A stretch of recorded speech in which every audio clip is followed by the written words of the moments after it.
Hello guys, welcome back to another video. This is KC Kamal Chauhan and this is AK Abhishek Kumar. तो आज हम आए हैं आपके साथ एक नई वीडियो लेके। तो आज हम बताएंगे डिजिटल मार्केटिंग और ट्रेडिशनल मार्केटिंग के ऊपर। तो आज हम दोनों मार्केटिंग के ऊपर डिफरेंस बताएंगे, उनके बेनिफिट्स और लॉसेस बताएंगे और आपको क्यों ट्रेडिशनल मार्केटिंग से उठ के आपको डिजिटल मार्केटिंग की तरफ आना चाहिए। हाँ, हम इसके ये हम बताएंगे, आपके फैक्ट बताएंगे और क्या क्या कारण है इनकी तरफ मुड़ने के। यस। और लास्ट में हम आपको एक बोनस टिप बताएंगे जो आपके लिए बहुत ही फायदेमंद होगी। तो बोनस टिप के लिए और इस इंफॉर्मेशन के लिए, बेस्ट इंफॉर्मेशन के लिए हमारी वीडियो में आगे बने रहिए। हाँ, ओके। तो देखो, जैसे कि आपको पता होगा कि डिजिटल मार्केटिंग अभी बहुत ज़्यादा मार्केटिंग में बूम पे है। जिसको देखो डिजिटल मार्केटिंग कोर्स कर रहा है, ये कर रहा है। देखो यार, कोर्स सब कोई कर सकता है, लेकिन सब कुछ गाइस, जैसे कि आपको पता होगा डिजिटल मार्केटिंग बहुत ज़्यादा बूम पर है और जिसको देखो आज के डिजिटल मार्केटिंग की तरफ मुड़ता जा रहा है। और जैसे आप लोगों को भी पता होगा, आप लोगों को भी बहुत सारे कॉल्स आते होंगे कि सर डिजिटल मार्केटिंग कोर्स कर लीजिए, ये कर लीजिए। देखिए, मैं आपको एक फैक्ट के साथ बताना चाहूँगा। एक्चुअली डिजिटल मार्केटिंग बहुत ज़्यादा बेनिफिट है आज की डेट में ट्रेडिशनल मार्केटिंग से ज़्यादा। और एक्चुअली ट्रेडिशनल मार्केटिंग से बेनिफिट इस वजह से है क्योंकि आप इसमें नंबर 1 आपके पास कस्टमर्स पे बहुत ज़्यादा रहेंगे all over the India. By the way, आप जहाँ टारगेट करना चाहते हो टारगेट अचीवमेंट रहता है कि टारगेट कहाँ कहाँ तक आप इसको अचीव कर सकते हैं, मतलब कि कहाँ कहाँ के टारगेट को आप करना चाहते हैं। तो जैसे कि आप यहाँ पे कोई अपना प्रोडक्ट सेल करते हैं ट्रेडिशनल मार्केटिंग में आप जब अपना प्रोडक्ट सेल करोगे तो आप पर्टिकुलर ही पर्सन को सेल कर पाओगे। जैसे 50-60, जैसे जिस कॉलोनी में आपकी शॉप है, एक मान लेते हैं फॉर एग्जांपल आपकी कॉलोनी में शॉप है, उस कॉलोनी में राशन की दुकान कोई और नहीं है, तो आपके पास जितने भी राशन मान लो 5,000 राशन पीपल्स वहाँ रहते उस एरिया में, तो जो नेसेसरी की चीज़ें होंगी वो आपसे ही ली जाएंगी। लेकिन अगर वही स्टोर को अगर हम ऑनलाइन शॉप के थ्रू बदल दें, मतलब डिजिटलाइज कर दे, तो आपको उस कॉलोनी की छोड़ के ऑल ओवर द जितनी भी कॉलोनीज होंगी आपके आसपास, उससे और प्लस दिल्ली, मुंबई और जैसे हो गया आपका बेंगलोर, वहाँ तक आपके प्रोडक्ट है ना बिके जाएंगे। फ़र्क आपको इतना है कि जैसे ट्रेडिशनल मार्केटिंग में होता है कि आपको कैश पेमेंट मिलती है, इसमें आपको कैश पेमेंट नहीं मिलेगी और आपको हमेशा इसमें ऑनलाइन ही पेमेंट आएगा। जैसे कि पेटीएम यूज़ करते हो आप, पेटीएम, गूगल पे, ये सब यूज़ करते हो, इस टाइप से आपको पेमेंट आएगी इनमें, तो वो ई पेमेंट होगी। तो एक्चुअली जैसे आप चाहेंगे कि आपको कैश पेमेंट मिले, तो मिलेगी नहीं, लेकिन वो आपको पैसा दिखेगा, वो भी आपको बैंक अकाउंट में, वो गवर्नमेंट के नज़रों में रहता है। तो बस बेसिकली इतनी सी बात है कि अगर आप ट्रेडिशनल मार्केटिंग से उठ के आपको डिजिटल मार्केटिंग में आना ही पड़ेगा, क्योंकि अभी जो आप देख रहे हो जो ट्रेडिशन जा रहा है, तो सभी कंपनियां डिजिटलाइज हो चुकी है, क्योंकि वक्त के साथ बदलना बहुत ज़्यादा ज़रूरी है आज की डेट में। अगर हम आज की डेट में वक्त के साथ नहीं बदलेंगे तो हमारे लिए बहुत ज़्यादा प्रॉब्लम है। और जैसे कि आप लोगों को ही पता होगा कि हमारे अभी हाल फिलहाल में कोविड जब आया था, तो हमने ऑनलाइन अभी क्लासेस ली हैं, तो एकदम से 2 साल के अंदर सबसे ज़्यादा बूम हो गया है डिजिटल मार्केटिंग का। और एक्चुअली डिजिटल मार्केटिंग का बूम तब से स्टार्ट हुआ है जब से जियो आया था। जियो की एंट्री 2014 के लास्ट तक हुई थी, तो उस टाइम में हमारे पास यूज़र्स करीबन कितने थे, करीबन अप्रॉक्स 384 मिलियन के आसपास हम यूज़ करते थे इंटरनेट यूज़र। लेकिन जब जियो आने के बाद आज के करंट सिचुएशन 850 मिलियन जो है पीपल्स यूज़ कर रहे हैं इंटरनेट आज की डेट में करंट। तो आप खुद अंदाज़ा लगा सकते हैं इतने लोग आपके क्या इंटरनेट यूज़ कर रहे हैं, तो आपका जो कंटेंट है, जो आपकी शॉप का आप नाम है, जो आप अपना चीज़ बेचना चाहते हैं, आप उनके तक पहुंचा सकते हैं। बस आपके पास एक तरीका होना चाहिए और एक प्लेटफॉर्म होना चाहिए जो आप जिस पे आप अपनी चीज़ सेल कर सकें। तो वो प्लेटफॉर्म के बारे में हम आपको बताएंगे आगे, आप कैसे अपना चीज़ आप बेच सकते हैं और क्या क्या तरीके हैं आप ऑनलाइन अर्न करने के। और जैसे ही कमल मेरे को कह रहा था कि भाई ट्रेडिशनल मार्केटिंग जो है बहुत ज़्यादा बेटर है डिजिटल मार्केटिंग से, तो मैं इससे पूछना चाहूँगा डिजिटल मार्केटिंग से बेटर कैसे है। वेल गाइस, मेरा तो ये मानना है कि जो दोनों ही मार्केट हैं वो अपनी अपनी फील्ड में बहुत ही हाई पे हैं, ठीक है। तो अगर अ पर्सन ट्रेडिशनल मार्केट ले और क्या कहते हैं दोनों डिजिटल मार्केटिंग दोनों ही करता है तो वो ही बहुत एक अच्छी इनकम कमा सकता है, रैदर देन कि पर्सन एक ही मतलब ट्रेडिशनली कर रहा है या सिर्फ डिजिटल ही कर रहा है। क्योंकि ट्रेडिशनल में ये फ़ायदा रहता है कि फेस टू फेस बातें होती हैं, ठीक है।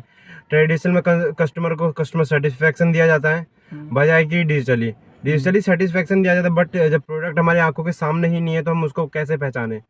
आपने अमेज़न पे अगर कुछ चीज़ें मंगाई होंगी तो वो दिखती कुछ और है, मिलता कुछ और है। बहुत से प्लेटफॉर्म्स पे भी ऐसा ही होता है, दिखती कुछ और है, मिलता कुछ और है। ठीक है, आप ये देख लो कि अगर हम आईफोन की इसका ले ले तो आईफोन के जो हेडफोन्स आए थे वो $60,000 कुछ, मतलब सॉरी $60,000 कुछ के थे। ठीक है, लमसम $1,000 के आसपास थे, मतलब वो तो ये मान लो उसको देखना और उसको खुद लेके चलाना, दोनों में बहुत ही ज़मीन आसमान का अंतर है। ठीक है, तो अगर कोई व्यक्ति ट्रेडिशनल मार्केट करता है तो मेरे हिसाब से वो बेस्ट है, क्योंकि ट्रेडिशनल मार्केट बहुत पहले से चली हुई आ रही है। हम पैदा भी नहीं हुए थे और मतलब क्या कहते हैं, ये मान लो कि 50 60 100 साल बहुत पहले, 200 साल, 300, 5,000, 1,000 साल पहले से सेल परचेज होती हुई आ रही है। कुछ किसी ना किसी के बदले कुछ ना कुछ सेल होता है, किसी ना किसी के बदले कुछ ना कुछ परचेजिंग होती है, यही ट्रेडिशनल मार्केटिंग। बट 1990 में जब मार्केटिंग की स्ट्रेटजी और इन सब रिसर्च डीपली जब शुरू हुई तो ट्रेडिशनल मार्केट को बूम पे देखा गया। ठीक है, तो हम ये देख सकते हैं कि आज के टाइम पर ही जो मार्केटिंग ऑफलाइंस हैं वो भी बहुत कमाती हैं, ऐसा नहीं कि नहीं कमाती। और बट डिजिटली ये है कि डिजिटली हम प्रोडक्ट को वायरल कर सकते हैं। हमें बेचना ट्रेडिशनली पड़ेगा, अपना प्रोडक्ट हमें बेचना ट्रेडिशनली पड़ेगा, हमें शॉप्स पे रखना पड़ेगा। लाइक अगर किसी का भी ले लो कि KFC, मैकडोनल्ड्स, इनका ले लो, उनकी मार्केटिंग स्ट्रेटजी आप टीवी पे देखते होंगे एड्स, वो एक अलग बात है, और वहाँ पे जाके विजिट करके खाना, उनका देना, उनका टेस्ट करना, वो एक अलग बात है। तो वही ट्रेडिशनल मार्केटिंग है, अगर तुम कस्टमर को सेटिस्फाई कर रहे हो, दिस ट्रेडिशनल मार्केटिंग के अंदर आता है ये। हाँ देख कमल, ये बात ये बिल्कुल सही है, लेकिन डिजिटल मार्केटिंग में ये थोड़ी बहुत डिमेरिट्स है, क्योंकि एक्चुअली आजकल हो ये रहा है कि जो यहाँ से जो डिजिटल मार्केट, जैसे कि मैं एक शॉप ओनर हूँ, ठीक है, राइट, और मैंने अपने प्रोडक्ट को ऑनलाइन कर रखा है। जैसे मेरे ओके, फ़ोन की शॉप है और मैं उस फ़ोन को पैक करके मैं अमेज़न को देता हूँ, राइट, ठीक है, और अमेज़न कंपनी उस फ़ोन को पिकअप करते हैं मेरे शॉप से, ओके, और लेने के बाद जब वेयर हाउस में अपनी पहुंचाती है, वहाँ के अंदर जो उनके स्टाफ होते हैं वो उसके अंदर हेर फेर करता है, कि जैसे आपके प्रोडक्ट को क्या नाम है कि उसके अंदर कुछ और सामान भर देना, कुछ और मतलब प्रोडक्ट चुरा लेते हैं। तो ये गलतियाँ जो होती हैं ये उनके अंदर होती है। शॉप वाला आपको कभी ये नहीं चाहेगा कि आपको गलत चीज़ भेजी जाए, लाइक क्योंकि ये उसका रेपुटेशन ख़राब होगा मार्केट के ये अंदर। सही बात है कि कोई भी ब्रांड ये नहीं चाहेगा कि उसकी यहाँ प्राइस ना तो चीज़ें खराब अमेज़न की जाए। गलती है, अमेज़न भी अपना सब कुछ अपना 100% देना चाहता है, लेकिन उनके पास बहुत सारे स्टाफ है, कहीं ना कहीं कंपनियों में कुछ गलती पीपल्स की वजह से कुछ गलतियां हो जाती हैं, है। तो तो इस हम उसका जो जिम्मेदार है वो पूरी कंपनी को नहीं मानते कभी भी। ठीक है, अगर एप्पल के प्रोडक्ट में कोई गलती होती है तो टिम कुक या जो स्टीव जॉब्स हमारे थे, उनकी गलती नहीं है। हाँ, हम बोल सकते हैं कि उनकी गलती है, लेकिन उनकी गलती नहीं है, वो कोई मैकेनिकल एरर होगा उसकी वजह से। देखो हर सिक्के के दो पहलू होते हैं यार, सिंपल सी बात है। एक्चुअली अगर जो चीज़ बनाई है वो ख़राब भी होगी। लाइक वेल हम दोनों का तो एक ही मानना है कि अगर तुम ट्रेडिशनली कुछ काम कर रहे हो, ठीक है, और उसी काम को आप लाइक सपोज इसके कपड़ों की फैक्ट्री है, शर्ट की, तो अभी जो इसका ब्रांड है वो इतना डिजिटली नहीं है। ठीक है, ये सारा काम ट्रेडिशनली ही करते हैं। और सपोज अगर ये डिजिटल की पढ़ाई कर रहा है, डिजिटली से कर रहा है, अगर इसके पेरेंट्स अलाउ करते हैं और ये अपना जो ब्रांड है वो डिजिटली ले जाए, तो आप सोच सकते हैं कि कितनी इनकम करेगा। क्योंकि इसके कपड़े की क्वालिटी, मैं खुद इसकी कंपनी की शर्ट्स पहनी है मैंने, बहुत अच्छी है कपड़े की क्वालिटी। अगर और मेरे घर में जैसे मेरे बड़े भाइयों ने कपड़े की उसमें कोर्सेज कर रखे हैं, मेरे भाई ने डिप्लोमा कर रखा है। ठीक है, तो मतलब उसे कपड़े की नॉलेज है, तो उसने मेरे को बताया था कि हाँ शर्ट सही है उसके बारे में। अगर शर्ट अगर डिजिटली जाए और एक अच्छे ब्रांड बने तो बहुत ही अर्न यार होगा। आजकल बताओ, सिंपल लोगों को मैं देख रहा हूँ कि शॉप खोलते हैं। अगर आप हाउस वाइफ हो या फिर अगर आप स्टूडेंट हो या फिर आप अभी सोच रहे हो कि यार थोड़ी बहुत इनकम हो जाए, तो आप एक्चुअली आप ऐसा कर सकते हो कि जैसे बड़ी बड़ी ब्रांड्स होंगे, अमेजन भी है, उनका एफिलिएट प्रोग्राम्स रन कर एफिलिएट सकते हैं। प्रोग्राम्स होते हैं उनके, वो रन करना स्टार्ट कीजिए। आपको बहुत सारे फ्रीलांसर ऐप्स मिलेंगी, फ्रीलांसिंग का काम कीजिए, आपको उसमें पार्ट टाइम है ना अर्निंग होने लगे। जैसे आप किस चीज़ में माहिर है, अगर आप डाटा एंट्री में माहिर है, स्किल्स, या फिर आपके फ़ोटो एडिटिंग करनी आती है, या फिर वीडियो एडिट करना आता है, या फिर आपको वेबसाइट बनाना आता है, या फिर SEO करना आता है, SMO करना आता है, तो आपके पास ढेरों प्लेटफॉर्म है यार। सर्च करो,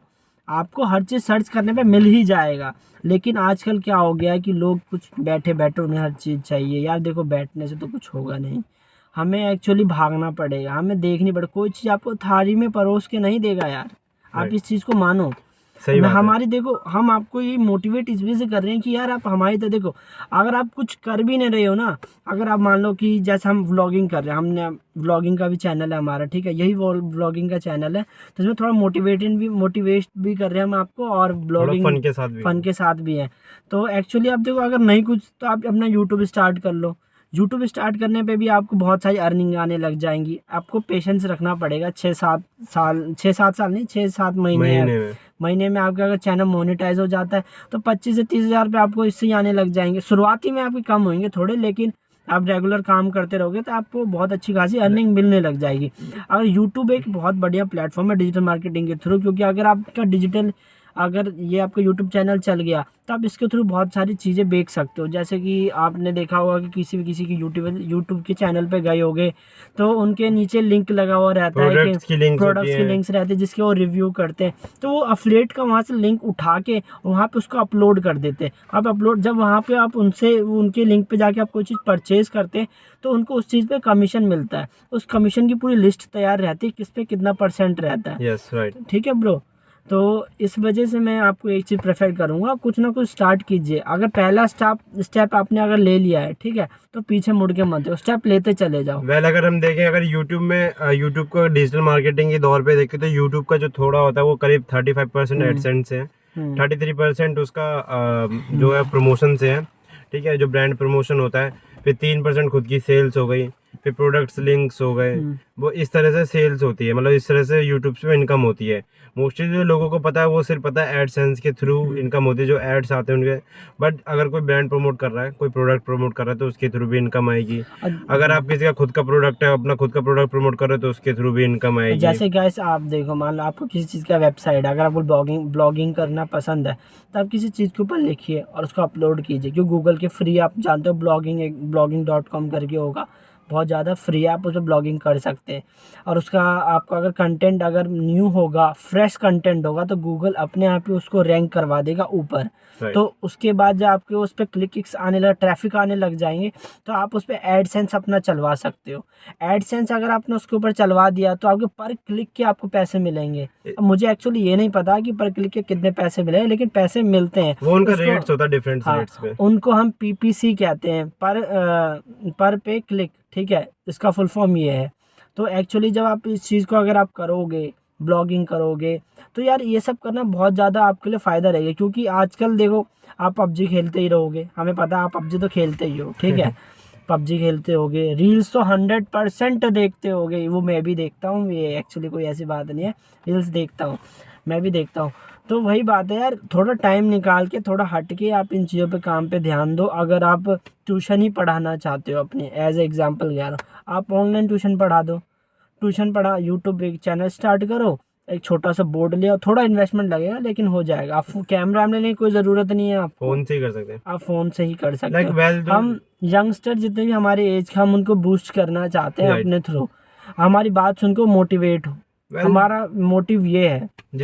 वेल गाइज, मैं आपको बताना चाहता हूँ कि आपको अगर कोई भी काम करना है यंग एज में तो आपका स्किल होनी चाहिए। लाइक आप ट्यूटिंग करना चाहते हो तो ट्यूटिंग का बेसिक सा ही आपको उस सब्जेक्ट के बारे में नॉलेज होनी चाहिए, फिर आप ट्यूटिंग कर सकते हो, ऐसा कुछ नहीं है। यार देखो, मेरे को ना, मेरे एक सर थे एक्चुअली, जब वो मेरे को पढ़ा रहे थे, जब मैं 9th क्लास में था, तो 9th में नहीं, 10th क्लास में था। 10th में जब मेरे बोर्ड के एग्ज़ाम थे, तो उस बीच में उन्होंने मेरे से कहा था, अभिषेक अगर तेरी ज़िंदगी में तेरे को अगर कुछ ना कर पाए तो एक काम करियो, तेरे को जो सब्जेक्ट अच्छा लगता है, जो सब्जेक्ट, कोई सा भी सब्जेक्ट उठा लो, संस्कृत हो, मैथ हो, जो भी हो, ठीक है, व्हाटएवर, लेकिन उस सब्जेक्ट को तुझे इतने अच्छे से आना चाहिए कि तू बच्चे को पढ़ा सके। बस आप है ना, एक सब्जेक्ट को भी अगर अच्छे से पढ़ के आप सामने वाले को पढ़ा सकते हो, तो आप यकीन कीजिए कि आप अपने इंस्टीट्यूट खुद खोल के बहुत ज़्यादा कुछ अर्निंग कर लोगे। मतलब यही रीजन है कि आपको पहले खुद पढ़ना पड़ेगा, तभी आप दूसरों को बता पाओगे। यार लर्निंग, स्किल करने के लिए आपको खुद लर्निंग करनी ही पड़ेगी। लर्निंग ही एकमात्र एक रास्ता है कि जो आपको अर्न दिलाए। पहले लर्न करो, फिर अर्न करो, सिंपल सा लॉजिक है।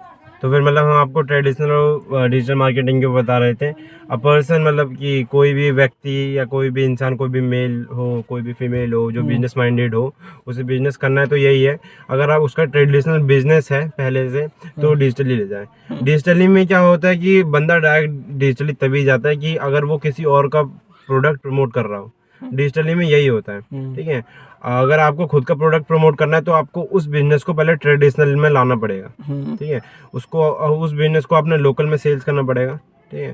थोड़ी जो वहाँ के मशहूर लोग होंगे उनको तो आपको ऐसे ही देना पड़ेगा कि वो पहले पहन के, मतलब टी शर्ट है सपोज, अगर वो पहले पहन के देखे, अगर उनको कंफर्ट होता है फिर उनसे रिव्यू लेंगे, ठीक है। फिर हम वो करेंगे तो फिर हम आगे चल के इसे मतलब सेल कर सकते हैं। फिर हम डिजिटली लाएंगे तो जो पर्सन हु, मतलब मैं कहता हूँ person who run both business like traditionally helps the traditional and help the digital marketing who earn a lot of money, ठीक है। But in the field of digital marketing अगर हम ये देखें तो डिजिटल मार्केटिंग का यही कहना है कि आगे जाके बहुत सी जॉब्स डिजिटल में कन्वर्ट हो जाएंगी। और जो रोबोटिक्स, अगर ये समझ मान लो अगर आगे चल के रोबोटिक्स आता है इन फ्यूचर 3, 4 या 5 साल बाद, तो बहुत सी जॉब्स चली जाएंगी। तो आप ब्रदर तू जैसी बात बता रहा है कि अभी क्या नाम है कि रोबोटिक, यार रोबोटिक ऑलरेडी आ चुका है, रोबोटिक्स आ चुका है, मैं मानता हूँ, बट वो मार्केटिंग में इतना नहीं है। हाँ मार्केटिंग में नहीं है, मार्केटिंग में नहीं है, और रोबोट्स थोड़े महंगे हैं, ये भी मानना है। तो मतलब हर बड़ी बड़ी एमएनसी कंपनी होगी थी, टाटा होगी, ये होगी, जैसे पहले स्पेस पार्ट को सेट करने के लिए कार्स के अंदर, तो वो लोगों को पहले रखते थे कि हाँ भाई हर पार्ट्स को जोड़ने के लिए हर एक डिपार्टमेंट में इतने सारे वर्कर काम करते थे। अब क्या हो गया कि सब कुछ है ना उनके हाथ रोबोट मशीन के ऊपर डिपेंड हो गया। तो इससे कितने सारे, देखो एक्चुअली हमारी इंडिया जो है, इंडिया में है ना ह्यूमन रिसोर्स ज़्यादा है। हमारी ह्यूमन रिसोर्स को हमारी जो कंपनी है वो यूज़ नहीं कर रही है, क्योंकि अगर उन्हें यूज़ करेगी तो प्रॉफिट उन्हें ना कम होगा। मैं आपको ये बताऊं कि अगर आपको एक ऐसी स्किल चूज करनी पड़ेगी जिसमें ना ही रोबोटिक्स आ रही हो, ठीक है। आपको मतलब ये मान लो कि आप अगर किसी उसमें जाते हो, किसी कंपनी में जाते हो, तो आपको क्या कहना मतलब है कि उस इंसान के आने से ही हमें उस चीज़ की नॉलेज मिलेगी। हाँ। ये मान लो अगर सपोज आप इन स्टॉक्स के बारे में पढ़ते हो, स्टॉक्स के बारे में पढ़ने में कोई रोबोट ये नहीं बता सकता कि कौन सा स्टॉक्स बूम करेगा, कौन सा वो करेगा, ठीक है। कोई सा कंप्यूटर ये नहीं बता सकता कौन सा स्टॉक्स वो करेगा, कौन सा वो करेगा। उसमें स्किल्स होंगी, जिस बंदे ने उसके बारे में पढ़ रखा होगा, जिस बंदे के पास उसके एक्सपीरियंस होगा, वही उस चीज़ को बता सकता है कि आने वाले टाइम में या आने वाले कुछ मिनट्स में, सेकेंड्स में ये स्टॉक्स बूम पे जाएगा या नहीं जाएगा। और अगर उसका बैकग्राउंड, लाइक वैल्यू स्टॉक्स में तो ये देखा जाता है अगर बैकग्राउंड हो, अगर पीछे जो इन्वेस्टर है वो बहुत मतलब अच्छा इन्वेस्टर हो, ठीक है, तो उस स्टॉक की जो प्राइस होता है वो बड़ी में ही, मतलब ज़्यादा में ही शुरू होता है और फिर बूम होता ही रहता है। अभी हाल फिलहाल में पेटीएम का आईपीओ आया जो 16,600 करोड़ के आसपास का है। हाँ, तो ये मान लो उसमें इन्वेस्ट करो, और क्या इतना ज़्यादा है। अगर आपको नॉर्मल लाइक अर्न करना कि अभी कि हम आपको कोई आइडिया बताते तो आप स्टॉक कर सकते हैं, ठीक है। आप स्टॉक में ये कि पर शेयर पे, मतलब पर शेयर पे, और फिर बंदा वहाँ पे अगर स्टॉक सेल परचेस करता है, बेशक से 50-60 का ही क्यों ना करे, तो आपको 1200 रुपये देंगे पर शेयर पे, ठीक है। पर शेयर का मतलब कि आपके फैमिली में 4-5 लोग उनको शेयर कर दो तो आपको 1200 इंटू कुछ कर लेना। मैं आपको कुछ एप्लीकेशन का नाम भी बता दूंगा, आप हमारे लाइक कीजिए और कमेंट में बताइए किस किस को एप्लीकेशन के नाम जानने, और हम उसको पर्सनली मैसेज करेंगे और उसको हम सब पर्सनली बताएंगे। हम आपको उनको कमेंट्स में बताएंगे। और आज की जो बोनस टिप है वो ये है कि मैं एक पूरी बुक को मतलब छोटे छोटे पार्ट में डिस्क्राइब करूँगा, ठीक है। उसका नाम है साइकोलॉजी ऑफ मनी। उसमें 20s हैं, 20 पार्ट्स हैं, 20 पार्ट्स में वो डिवाइड है। पर उस पे कंटेंट पे मैं आपको धीरे धीरे बताता रहूँगा एक छोटी छोटी वीडियोस के साथ। तो यही है कि उसको जानने के लिए हमारी जो सीरीज़ शुरू होगी साइकोलॉजी ऑफ मनी करके मैं डालूंगा उस सीरीज़ में उस बुक के बारे में और उस बुक में क्या लिखा हुआ है। तो मतलब इससे ये रहेगा कि आपको बुक पढ़ने की ज़रूरत नहीं पड़ेगी। बट अगर आप मनी रिलेटेड करना चाहते हैं, मिलियनेयर रखते हैं, मिलियनेयर चॉइस अपनी, तो आपको मैं सजेस्ट करूँगा कि deep work, rich dad poor dad, think about money, और क्या कहते हैं millionaires choice, psychology of money, आपको ये बुक पढ़नी चाहिए। तो मैं पहली बुक साइकोलॉजी ऑफ मनी शुरू कर रहा हूँ, ठीक है। तो फिर मैं उस बुक के बारे में उसमें बताऊंगा। मैं 20 वीडियोज़ में ही 20 पार्ट से 21 वीडियोज़ में एक मैं आपको उस बुक का पूरा बेसिक बता दूंगा। जैसे मैंने अपनी पहली वीडियो में बताया था कि बेसिक और समरी बहुत ही नॉलेज दे देती है। तो फिर मैं आपको उसमें बता दूंगा 21 वीडियोज़ में वो बुक ख़त्म कर देंगे, ठीक है। तो ये आज आपकी बोनस टिप है। कल उसका जो बेसिक्स है वो आ जाएगा हमारे चैनल पे। तो हम आगे की जानकारी और मतलब एक अच्छी मिलियनेयर चॉइस रखने के लिए हमारे चैनल पे आते रहिए, ठीक है। और लाइक, सब्सक्राइब और शेयर करना ना भूलिए प्लीज़।